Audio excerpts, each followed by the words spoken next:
भांडवली मूल्यावर आधारित घरपट्टी आकारणीला शिवसेनेचा तीव्र विरोध, निर्णय मागे न घेतल्यास तीव्र आंदोलनाचा इशारा. सांगली मिरज कुपवाड महानगरपालिका क्षेत्रात प्रस्तावित करण्यात आलेल्या भांडवली मूल्यावर आधारित घरपट्टी आकारणीला शिवसेनेने तीव्र विरोध दर्शवला असून हा निर्णय तात्काळ रद्द करावा, अन्यथा शिवसेना रस्त्यावर उतरून तीव्र स्वरूपाचे आंदोलन छेडेल असा इशारा पक्षाच्या पदाधिकाऱ्यांनी दिला आहे. महापालिकेसमोर आयोजित पत्रकार परिषदेत बोलताना शिवसेना पदाधिकाऱ्यांनी सांगितले की सांगली मिरज कुपवाड महानगरपालिका ही ड वर्गातील महापालिका असून गेल्या अनेक वर्षापासून नागरिकांना अपेक्षित मूलभूत सुविधा मिळालेल्या नाहीत. शहरातील रस्त्याची दुरावस्था, स्वच्छ पाणीपुरवठ्याचा अभाव, अपुरी ड्रेनेज व्यवस्था, खड्डेमुक्त रस्त्याचा प्रश्न, पावसाळ्यापूर्वी नालेसफाईतील त्रुटी तसेच इतर अनेक नागरी समस्यांमुळे नागरिक त्रस्त आहेत. अशा परिस्थितीत नागरिकांवर अतिरिक्त कराचा बोजा टाकणे अन्यायकारक असल्याचा आरोप त्यांनी केला. प्रथम नागरिकांना दर्जेदार सुविधा उपलब्ध करून द्या, त्यानंतर करवाढीचा विचार करा. मूलभूत सुविधा देण्यात अपयशी ठरलेल्या प्रशासनाने नागरिकांकडून वाढीव कराची अपेक्षा ठेवणे योग्य नाही, असा सवाल शिवसेनेच्या पदाधिकाऱ्यांनी उपस्थित केला. यावेळी त्यांनी नगरसेवकांच्या भूमिकेवरही प्रश्नचिन्ह उपस्थित केले. या अन्यायकारक घरपट्टी आकारणीला नगरसेवकांचा पाठिंबा आहे का? महासभेत या प्रस्तावाला विरोध का करण्यात आला नाही?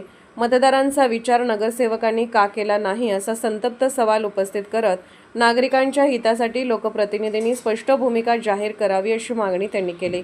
भांडवली मूल्यावर आधारित घरपट्टी आकारणीचा तात्काळ निर्णय मागे घेऊन नागरिकांना दिलासा द्यावा, अन्यथा शिवसेना व्यापक जनआंदोलन उभारेल असा इशारा यावेळी देण्यात आला.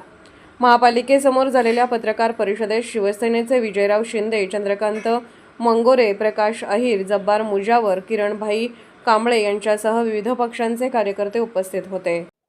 आज सांगली मिरज कुपवाड महानगरपालिकेतील तिसऱ्या मजल्यावर घरपट्टीची सुनावणी चालू आहे. या सुनावणीला कित्येक नागरिक येऊन नुसता फक्त हेलपाटे मारल्यात, परंतु त्या सुनावणीवर काय असेल ते निर्णय होणार का, असा एक आमचा पहिला सवाल आहे. दुसरी गोष्ट म्हणजे एक देखील नगरसेवकांनी त्या घरपट्टीच्या विरोधात आवाज उठवलेला नाही. सर्वसामान्य जनतेने याचा बोध घ्यावा. आज आम्ही घरपट्टीच्या बाबतीत तिथं विचारला गेलेला असताना की सांगली मिरज कुपवाड महानगरपालिका काय सुविधा देत्या आणि अनेकांना भरमसाठ घरपट्टी आलेली आहे, याचा काय विचार महानगरपालिकेच्या अधिकाऱ्याने केलेला आहे का? येणाऱ्या काळामध्ये जर महानगरपालिकेने जर घरपट्टी जर त्वरित ज्याची सुनावणी झालेली आहे आणि ज्याची तक्रार आहेत त्या सुनावणीवर महानगरपालिका काय निर्णय घेणार त्वरित जर सांगितलं तर ठीक आहे. नाहीतर 8 दिवसात शिवसेनेच्या वतीनं आम्ही रास्ता रोको करून महानगरपालिकेवर मोठा मोर्चा काढल्याशिवाय आम्ही गप्प बसणार नाही. या आणि इथल्या अधिकाऱ्यांनी तिसऱ्या मजल्यावरती घरपट्टीची सुनावणी ठेवलेली आहे.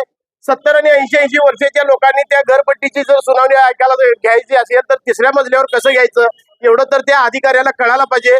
आणि महानगरपालिकेच्या कर्मचाऱ्यांनी याचं गंभीर दखल घेऊन लवकरात लवकर जर याचा विचार जर केला नाही तर आम्ही शिवसेनेच्या वतीनं मोर्चा काढणार आहे.